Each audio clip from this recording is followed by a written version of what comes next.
কাজ করে তাহলেই হয়তো কিছুটা ইমপ্রুভ করতে পারে। তবে আমি ব্যক্তিগতভাবে মনে করি না যে আগামী দীর্ঘ সময়েও এটা খুব বেশি উন্নতি হবে। আপনি শুধুমাত্র এটাই চিন্তা করে দেখেন, যদি গণপরিবহনের ব্যবস্থার উন্নতি করতে হয়, আপনি 5টা মেট্রো লাইনের যে প্রস্তাব আছে এটা বাস্তবায়ন করতে 2035 থেকে যাবে, তাহলে 35 এর আগে আপনি গণপরিবহন ভালো পাচ্ছেন না। তো আমি শেষ করতে চাই এই কথাটা বলে যে আমাদের প্রেসিডেন্ট সাহেব যে দীর্ঘ একটি বক্তৃতার মধ্যে যে লিস্টগুলো দেখালেন, আমাদের অনেক সংস্থা অনেকগুলো পদক্ষেপ নিচ্ছে, অনেক প্রকল্প নিচ্ছে।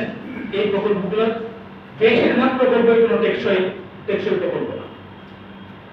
আজকে খাল উদ্ধার করে কালকে এটা দখল হয়েছে, আজকে দাসের কান্দিতে প্রকল্প করে নেটওয়ার্ক করে না, তো কোন জায়গায় আপনি টেকসই পাবেন? সেই জন্য দীর্ঘমেয়াদী পরিকল্পনা করে মানে আস্তে আস্তে করে মানে উন্নতি করতে হবে। যদি লক্ষ্য থাকে, রাজনৈতিক সদিচ্ছা থাকে এবং সেটার জন্য দৃঢ়তা থাকে, তাহলে এটা ক্রমান্বয়ে উন্নতি করতে পারে, আদারওয়াইজ এটা উন্নতি করার কোনো সুযোগ নাই।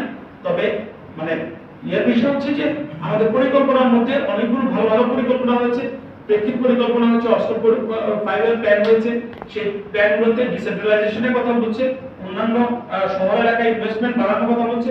সেগুলোতে যদি যায় হয়তো ঢাকার চাপটা কিছুটা কমতে পারে, অন্যান্য জেলা শহরগুলো এবং শহরগুলো সেগুলো মানে উন্নতি করলে ঢাকার উন্নতিটা মানে পরোক্ষভাবে আসতে পারে।